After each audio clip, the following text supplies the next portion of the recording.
اللہ جانے اس کی تربیت میں ہم سے کیا کوتاہی ہوئی کہ ہمارے لاڈ پیار نے اسے سنوارنے کی بجائے بگاڑ کر رکھ دیا۔ اس نے FSC کے بعد پڑھائی چھوڑ دی۔ ساحل نے بہت زور لگایا لیکن صاحبزادے نے کالج کا رخ ہی نہ کیا۔ انہوں نے کہا کہ اس کو بیرونی ملک اعلیٰ تعلیم کے لیے بھجوا دیں، مگر مراد کا رجحان پڑھائی کی جانب نہ تھا۔ وہ پڑھنے سے بھاگتا تھا۔ اعلیٰ تعلیم کے لیے بیرونی ملک کیا جاتا۔ اس کے بعد وہ آوارہ گردی کرنے لگا۔ صبح کار لے کر نکل جاتا، رات گئے آتا۔ غلط قسم کے دوستوں نے اس کو سیدھے راستے سے بھٹکا دیا تھا۔ ساحل تمام دن کاروبار میں مصروف رہتے تھے، اس کی نگرانی نہیں کر سکتے تھے۔ یہ میرا فرض تھا کہ اس پر نظر رکھتی، لیکن میں اس کی کوتاہیوں کو ساحل سے چھپاتی اور ان پر پردہ ڈال دیتی۔ مبادا ساحل اس کی جیب خرچی نہ بند کر دے یا کوئی پابندی نہ لگا دے، تب میرے لاڈلے کے تیور بگڑ جاتے۔ ممکن ہے کہ وہ خفا ہو کر گھر سے ہی نکل جائے۔ وقت گزرتا رہا، کبھی ملک میں تو کبھی کاروبار کے سلسلے میں ملک سے باہر ساحل چلے جاتے اور اپنا دفتر مراد کے سپرد کر جاتے، مگر وہ ادھر توجہ ہی نہ دیتا۔ اللہ جانے اس کی کیا سرگرمیاں تھیں۔ انہی دنوں ساحل بیمار ہو گئے، کافی دن اسپتال میں رہے۔ رشتہ دار بھی بیٹے کو لے کر چہم گوئیاں کرنے لگے۔ جب تک میرے شوہر زندہ رہے، اس کے لیے کماتے رہے، اس کے لیے سوچتے رہے، حالانکہ ان کی صحت جواب دے چکی تھی۔ پھر بھی وہ 3 برس اپنی قوت ارادی سے کام کرتے رہے۔ 3 برس بعد ان کا انتقال ہو گیا اور سب کچھ مراد کے ہاتھوں میں آ گیا، مگر وہ کاروبار کی باریکیوں کو نہیں سمجھتا تھا۔ اس کو کام کا تجربہ نہیں تھا اور نہ ہی اس میں دور اندیشی تھی۔ جلد ہی سارا سرمایہ پانی کی طرح بہنے لگا۔ رفتہ رفتہ کاروبار اس کی غلط منصوبہ بندی اور لاپرواہی کی نظر ہو گیا۔ بالآخر 2 سال بعد ہم ایک بہت بڑی چلتی ہوئی فرم سے محروم ہو گئے۔ اس کے بعد تو عیاشیوں میں ہی پڑ گیا۔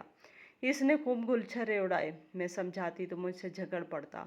کچھ ہمارے قریبی رشتہ داروں نے اس کے کان بھرے کہ وہ ہمارا حقیقی بیٹا نہیں ہے بلکہ لے پالک ہے۔ شاید وہ اس بات کا انتقام لینے پر تلا تھا۔ اس نے دن رات بازار حسن کے چکر لگانے شروع کر دیے اور بالآخر وہیں کا ہو کے رہ گیا۔ مراد ہر وقت نشے میں دھت رہنے لگا۔ مجھ کو پرانے ملازم آ کر بتاتے، میں دعائیں کرتی کہ اللہ اس کو عقل دے اور اس کو راہ راست پر لے آئے، مگر اس کو عقل نہیں آئی۔ میرے شوہر کی برسوں کی محنت اور کمائی ہوئی دولت اس نے 4 دن میں اڑا کر خود کو اور مجھے کنگال کر دیا۔ دولت کی تو اپنی شان ہوتی ہے، یہ ہو تو طمانینت رہتی ہے، انسان کو کسی کے آگے ہاتھ نہیں پھیلانا پڑتا، کسی کی محتاجی نہیں رہتی۔ لیکن دولت جانے کے غم سے زیادہ مجھے تکلیف مراد کی بے حسی، بے راہ روی اور آخر میں نشے کی عادت تھی، جس نے میرا روحانی اور قلبی سکون بھی لوٹ لیا تھا۔ ہم کوڑی کے محتاج ہو چکے تھے۔ میں رشتہ داروں کے سامنے ہاتھ پھیلانے پر مجبور ہو گئی۔ مراد کی تکلیف مجھ سے دیکھی نہیں جاتی تھی۔ جب وہ نشے کی خاطر ماہی بیاب کی طرح تڑپتا تھا۔ نشہ ایسا بلا ہے جو جوانی کی رعنائیوں کو نکل جاتی ہے۔ مراد بھی بہت جلد اپنے انجام کو پہنچ گیا اور ایک روز نشے کی وجہ سے وہ ایک ویران اور گندی گلی میں دھم توڑ گیا۔ اس کے مرنے کا صدمہ میں نے کیسے سہا، یہ میں ہی جانتی ہوں۔ میں نے اس کو 1 دن کا پالا تھا۔ اس ہاتھ پر کسی ماں کا لخت جگر چھینا تھا کہ ہماری دولت اور جائیداد کا وارث ہوگا، لیکن شاید ہمارے نصیب میں اولاد کی خوشی نہ تھی، بلکہ اولاد کے روپ میں تباہی لکھی تھی، جو آ کر ہی رہی۔ اولاد ماں باپ کے بڑھاپے کا سہارا ہوتی ہے۔ اب کہ بڑھاپا 2 دھاری تلوار کی طرح مجھ پہ جھک آیا ہے، میں بے سہارا اور بے آسرا ہوں، نہ خاوند رہا، نہ جائیداد اور نہ ہی بیٹا۔ جس کی خاطر میں نے اتنے دکھ سہے، وہ خوشی بھی مجھ سے چھن گئی۔ آج میں اس نتیجے پر پہنچی ہوں کہ ضروری نہیں اولاد بڑھاپے میں کام آئے اور جائیداد کی وارث ہو۔ کبھی کبھی اولاد بڑھاپے میں ایسے ساتھ چھوڑ جاتی ہے جیسے برے وقت میں اپنا سایہ بھی انسان سے جدا ہو جاتا ہے۔ آج دولت یاد نہیں آتی، لیکن سکھ بھرے دن ضرور یاد آتے ہیں کہ بڑھاپے میں دال روٹی کی محتاجی ایک عذاب ہے۔ لیکن اس سے زیادہ دکھ اس بات کا ہے کہ مراد بھی میرے پاس نہیں ہے۔ قدرت انسان کو اس کے اعمال کی سزا دیتی ہے۔ میرے نصیب میں اولاد تھی ہی نہیں، کیونکہ قدرت جانتی تھی کہ اگر میرے ہاں اولاد ہوئی تو وہ میری اور میرے شوہر کی بربادی کا باعث بنے گی۔ لیکن انسان اللہ کی مصلحتوں کو نہیں جانتا اور اس کی رضا میں راضی نہیں ہوتا۔ اگر میں اپنے بانجھ پن اور اپنی بے اولادی کو اس وقت تقدیر کا لکھا مان لیتی، اپنے نصیب پر شاکر رہتی، تو آج میرا بڑھاپا، میری زندگی سکھ چین سے گزرتا۔ لیکن میں نے کسی کا لخت جگر جدا کر کے اپنی گود بھری تھی، اس لیے یہ خوشی مجھے راس نہیں آئی۔